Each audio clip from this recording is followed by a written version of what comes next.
Good afternoon all students. कक्षा 10 subject science विज्ञान में लेसन 5 दैनिक जीवन में रसायन। दैनिक जीवन में रसायन पाठ पढ़ रहे थे। दैनिक जीवन में रसायन के बारे में पढ़ रहे थे। ठीक, दैनिक जीवन रसायन के बारे में पढ़ रहे थे।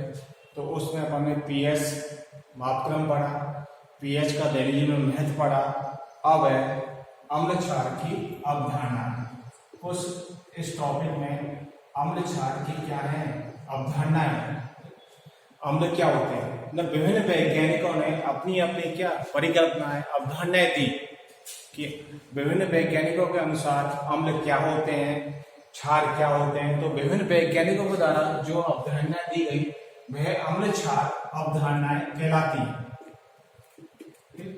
मतलब विभिन्न वैज्ञानिकों द्वारा जो अवधारणाएं दी गई वह अम्ल क्षार अवधारणाएं कहलाई। अम्ल क्या होते हैं, क्षार क्या होते हैं। तो पहली अवधारणा है आपकी अम्ल क्षार की आरेनियस के अनुसार। आरेनियस के अनुसार अम्ल क्षार क्या होते हैं। आरेनियस के अनुसार अम्ल व क्षार, मतलब आरेनियस ने, जो आरेनियस वैज्ञानिक थे 1887 में उन्होंने अम्ल क्षार की अवधारणा दी। मतलब 1887 में आरेनियस ने अम्ल क्षार की अवधारणा दी। तो अब आरेनियस के अनुसार अम्ल क्या होते हैं। तो आरेनियस के अनुसार अम्ल वो ये पहले पढ़ चुके हैं। अम्ल वे पदार्थ होते हैं, अम्ल वे पदार्थ होते हैं जो जलीय विलयन में H+ आयन देते हैं। मतलब आरेनियस के अनुसार अम्ल जलीय विलयन में क्या देते हैं, H+ आयन देते हैं या त्यागते हैं। वो क्या कहलाते हैं, अम्ल कहलाते हैं। मतलब आरेनियस के अनुसार अम्ल वे पदार्थ होते हैं जो जलीय विलयन में H+ आयन या हाइड्रोजन आयन देते हैं। H+ आयन को क्या बोलते हैं, हाइड्रोजन आयन बोलते हैं। तो अम्ल क्या होंगे, जलीय विलयन में क्या देते हैं, H+ आयन देते हैं। जबकि क्षार के अनुसार क्या होता है, आरएनएस के अनुसार क्षार क्या होते हैं, क्षार वे पदार्थ होते हैं,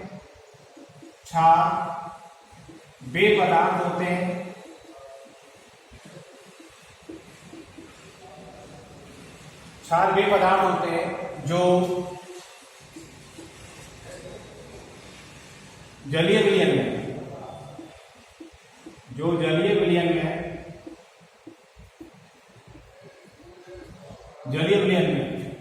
OH- आयन देते हैं। मतलब हमें तो क्या जलीय विलयन में क्या देंगे, H+ आयन देंगे, हाइड्रोजन आयन देंगे। जबकि क्षार जलीय विलयन में OH- आयन देते हैं या त्यागते हैं। वो क्या कहलाते हैं, क्षार कहलाते हैं। किसके अनुसार यह धारणा है, आरेनियस के अनुसार। तो आरेनियस के अनुसार हमने क्या हुआ, H+ आयन देगा। जबकि क्षार क्या देता है, जलीय विलयन क्या देता है, OH- आयन देता है। अब आरेनियस में इनको उदाहरण पढ़ते हैं। आरेनियस के अनुसार अम्ल क्या होते हैं, अम्लों के उदाहरण। जैसे कोई जलीय विलयन हुआ HCl, एक्वस सॉल्यूशन में जलीय विलयन में हाइड्रोक्लोरिक अम्ल के जलीय विलयन में ये अम्ल क्या देते हैं, H+ आयन देते हैं। तो देते हैं H+ आयन देते हैं। मतलब हाइड्रोक्लोरिक अम्ल के जलीय विलयन में अपन को क्या मुक्त हो रहा है, H+ और Cl-। मतलब इनके जलीय विलयन पर आपको क्या मुक्त हो रही है, HCl + Cl- मुक्त होता है। ठीक। और दूसरा है आपका H2SO4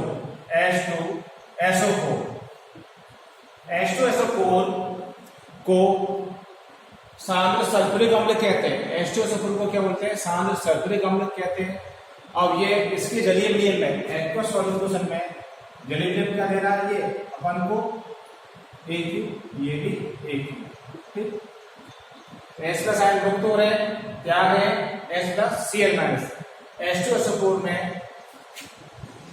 H प्लस और HSO4 माइनस, सबके जलीय वेग में क्या मुक्त होगा?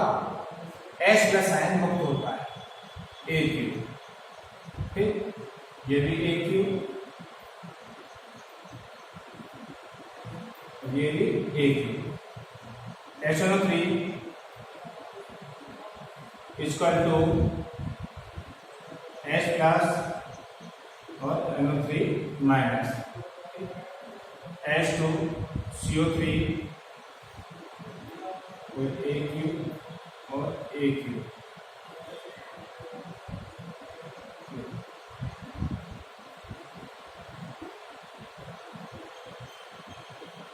H प्लस और HCO3 बाई का मतलब अम्ल वे पदार्थ होते हैं जो जलीय विलयन में क्या देते हैं? H प्लस आयन देते हैं। क्षार वे पदार्थ होते हैं जो जलीय विलयन में क्या OH माइनस आयन देते हैं। तो ये कुछ क्या अम्लों को उदाहरण है।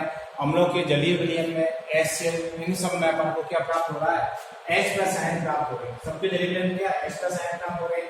तो आरएनए के अनुसार इनके जलीय विलयन पर आपको क्या प्राप्त हो रहा है? हाइड्रोजन आयन प्राप्त हो रहे हैं, हाइड्रोजन आयन प्राप्त हो रहे हैं। अब ये कुछ उदाहरण है आरएनए के अनुसार अम्ल के कुछ क्या है उदाहरण है। H2CO3 को अपन कार्बनिक अम्ल बोलते हैं। कार्बनिक अम्ल के जलीय विलयन में H plus HCO3 minus hydrogen carbonate बोलते हैं, हाइड्रोजन कार्बोनेट। तो इन सब के जलीय विलयन में क्या मुक्त हो रहे हैं? H प्लस आयन मुक्त हो रहे हैं। अब क्षारक उदाहरण, ये आरएनए के अनुसार अवधारणा है।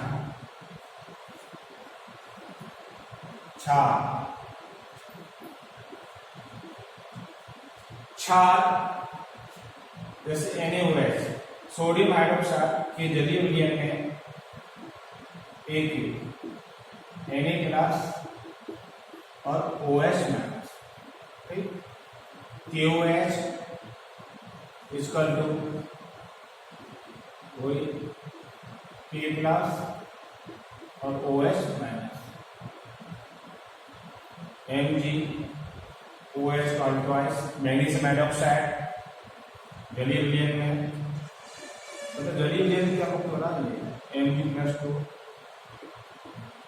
और OH minus, CaOH twice calcium hydroxide जलीय विलयन में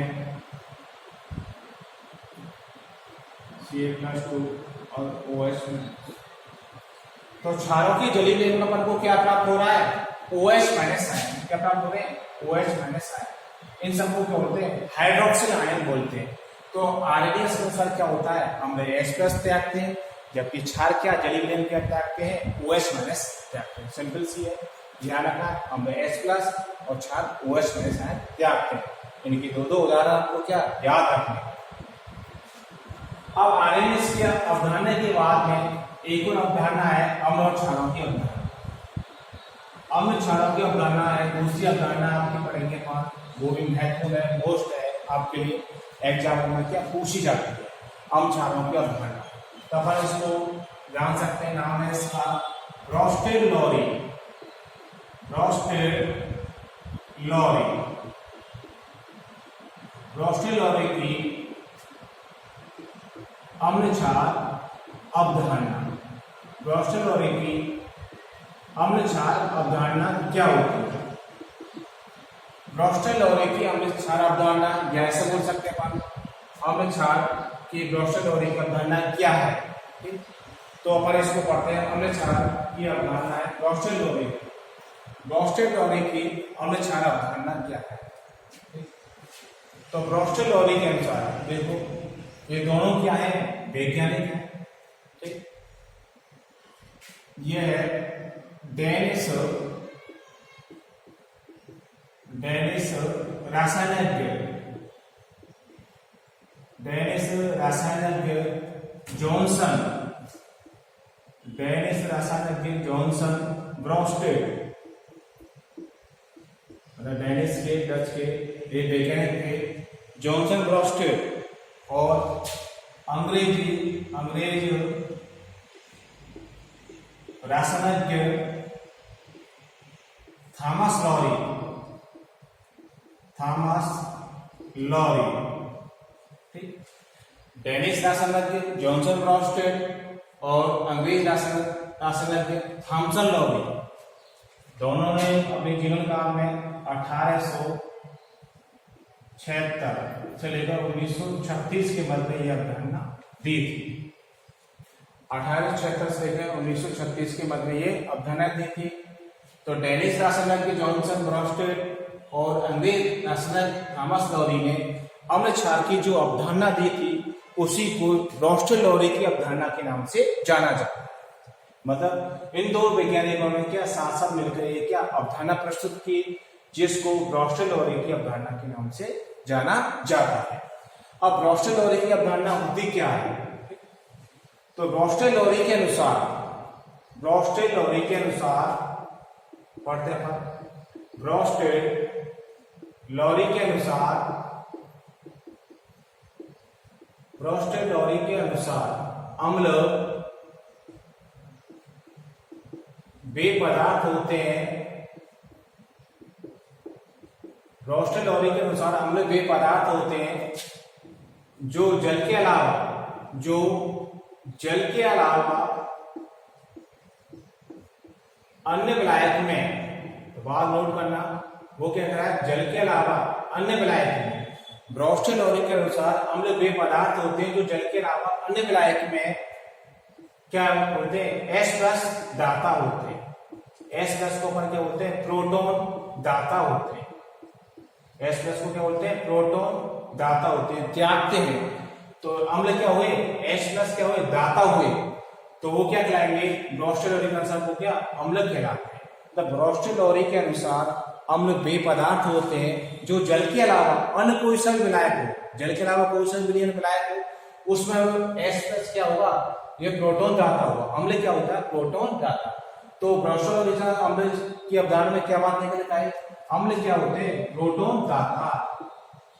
अम्ल क्या होते हैं? प्रोटॉन का मतलब H+ दाता होते हैं, ठीक। अब है ब्रॉस्टेड लॉरी के अनुसार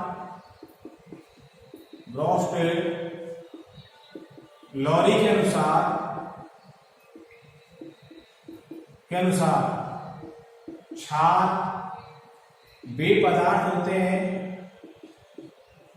जो जल में क्या करते हैं? प्रोटॉन H+ क्या होते हैं? ग्राही होते हैं, ठीक। मतलब अम्ल क्या हुए? प्रोटॉन दाता हुए, और क्षार क्या हुए? प्रोटॉन ग्राही होते हैं। क्षार क्या हुए? प्रोटॉन ग्राही होते हैं, ठीक। मतलब ब्रॉस्टेड लॉरी की अवधारणा में H+ प्रोटॉनों के लेन देन पर ये क्या होती है? आधारित होती है। H+ के लेन देन पर एक क्या होती है? आधारित होती है। एक अम्ल प्रोटॉन ग्रहण करता है, दूसरा क्या? एक त्यागता है, दूसरा ग्रहण करता है। तो ब्रॉस्टेड लॉरी के अनुसार यह अवधारणा अम्ल क्या हुए? प्रोटॉन दाता, और क्षार क्या हुए? प्रोटॉन ग्राही। तो यह अवधारणा प्रोटॉन के लेन देन के आधार पर इसको अपन क्या बोल सकते हैं? संयुग्मी अम्ल क्षार अवधारणा भी इसका नाम पड़ गया। तो प्रोटॉन के लेन देन के आधार पर इसको संयुग्मी स्पीशीज या संयुग्मी अवधारणा भी कहते हैं। मतलब प्रोटॉनों के लेन देन के आधार पर इसको संयुग्मी और जोड़ों के रूप में ये पाए जाते हैं, उसको अवधारणा कहते हैं। तो प्रोटॉनों के लेन देन के आधार पर यह अवधारणा क्या प्रस्तुत की गई? इसमें H+ आयनों की लेन देन होता है। तो अब एक बात नोट करते हैं, इसमें ब्रॉस्टेड लॉरी के अनुसार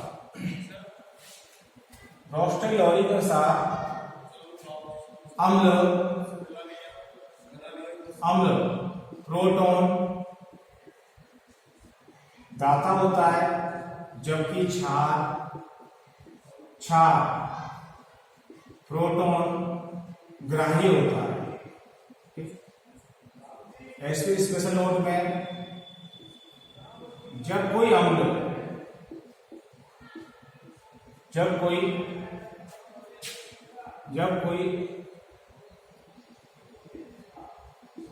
एक अम्ल